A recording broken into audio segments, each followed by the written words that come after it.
Bienvenidos. Mi nombre es José Manuel López García. Glosario de Kant.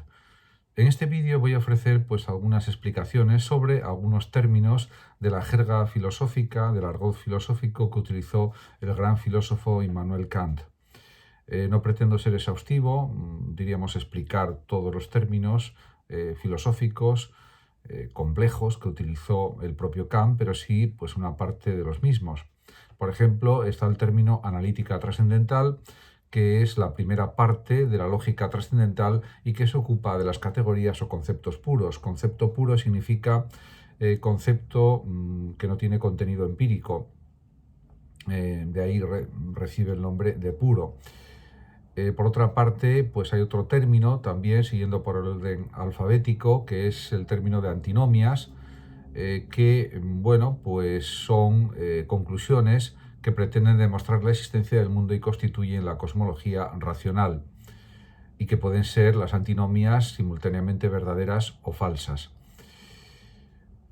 Por otra parte, también hay términos que utiliza Kant como a posteriori, que significa durante la experiencia, o el conocimiento que surge o procede de lo experiencial, y el término a priori, que es previo, lo que es previo a la experiencia, lo que es anterior a la experiencia.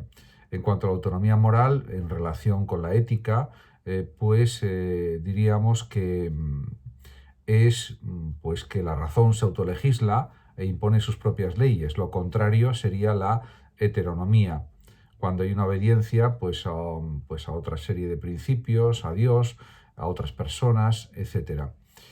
En cuanto al término categoría, es una parte fundamental de la teoría del conocimiento kantiana. Se llama también a la categoría concepto puro, o sea, no empírico del entendimiento, y son las condiciones trascendentales que permiten pensar los contenidos de la sensibilidad.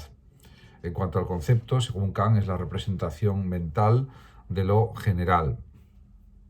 El término crítica es el nombre que recibe la filosofía de Kant y que pretende superar indudablemente el racionalismo dogmático y también el escepticismo. O sea, podemos decir que Kant considera que puede haber un conocimiento cierto, verdadero, científico, y no se pone a dudar de todo tipo de conocimiento.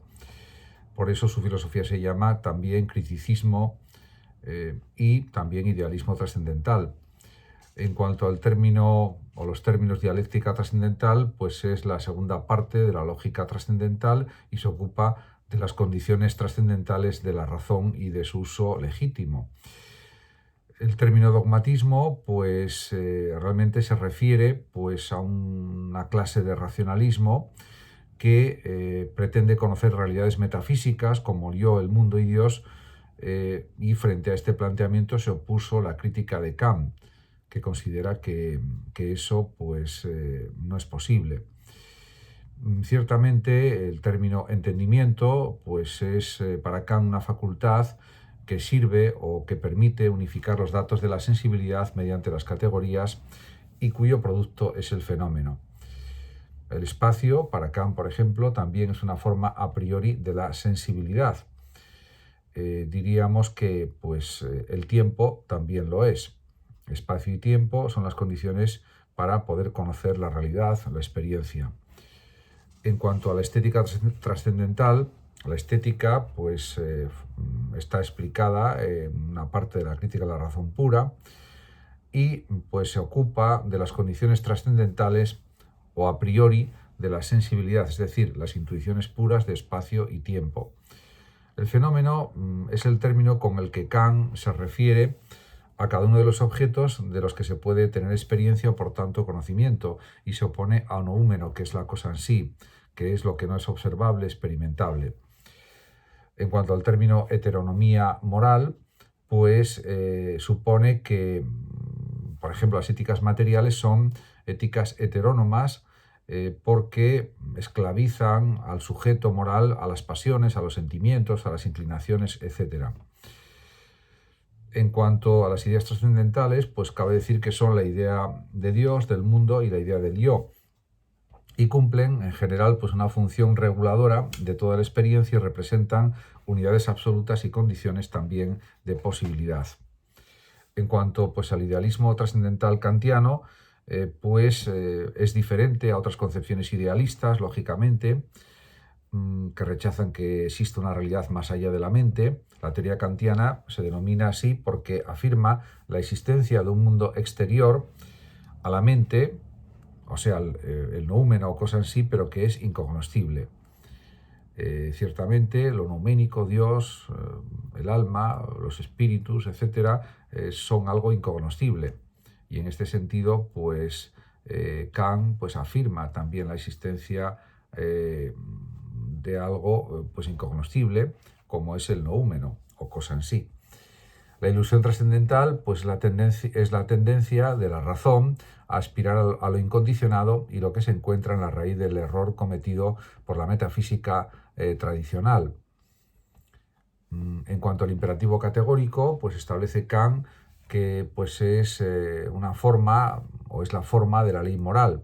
Es un imperativo que obliga a la voluntad de una manera absoluta, taxativa, por tanto incondicional.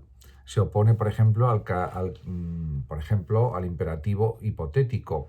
El hipotético supone establecer unas condiciones para cumplirlas. En cambio, el categórico, realmente es afirmado de una manera absoluta. En cuanto al imperativo hipotético, pues cabe decir que pues realmente es el imperativo que determina la voluntad como medio para conseguir un fin. A través de unos medios se consiguen unos fines, unas metas, unos propósitos. En cuanto al término intuición, es la representación de lo singular, de lo concreto, de lo observado, tal como se capta por los sentidos.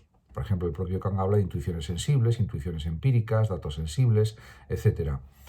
En relación con los juicios sintéticos a priori, pues para Kant son juicios universales, necesarios y ampliativos, es decir, constituyen realmente el conocimiento científico.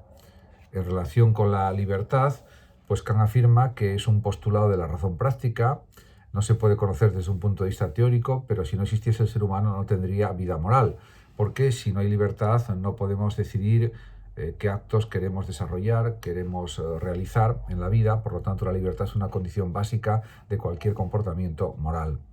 En cuanto al término o el vocablo necesario, para Kant es aquello que no puede ser de otro modo. Es una de las características de los juicios sintéticos a priori, que son los realmente científicos. En referencia al noúmeno o cosa en sí, es el nombre que reciben las entidades que trascienden o que superan el ámbito de la sensibilidad. Es la realidad, por tanto, antes de pasar por las facultades humanas de conocer, por lo que se opone al fenómeno, a lo fenoménico. Nouménico y fenoménico son entidades contrapuestas. En relación con los paralogismos de la razón pura, pues realmente para Kant son razonamientos formalmente incorrectos, pues en ese sentido, cualquier razonamiento, por ejemplo, que intente demostrar o probar que existe el alma incurre en paralogismos, o sea, en razonamientos formalmente incorrectos.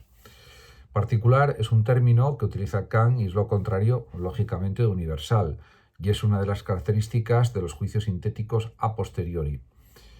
En cuanto a los postulados de la razón práctica, pues para Kant está claro que son las condiciones necesarias para que sea posible el mundo moral, y estos tres postulados se corresponden con las ideas trascendentales, que eran libertad, mundo, inmortalidad, yo y Dios como supremo bien.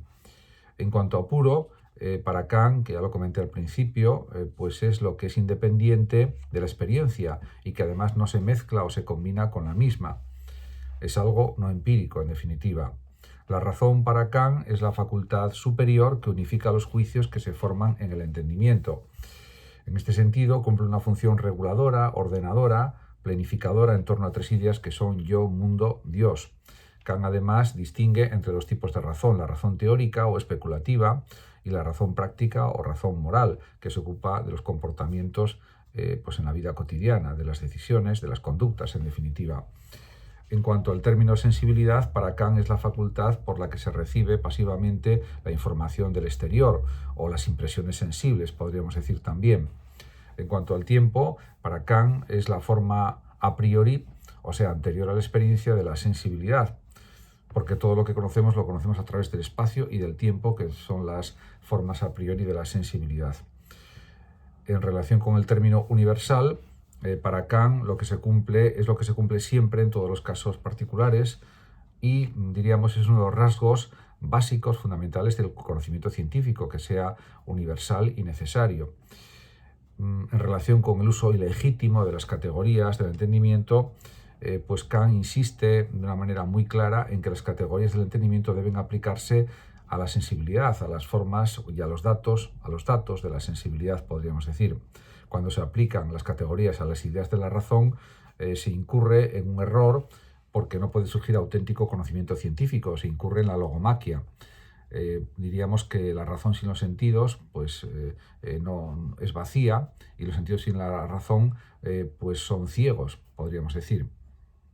Muchísimas gracias a todos por su atención. Saludos como siempre a los oyentes de Radio Sofando de México. Y por último decir que los que lo deseen pueden compartir este vídeo en sus redes sociales, darle like o suscribirse a mi canal de YouTube. Hasta siempre.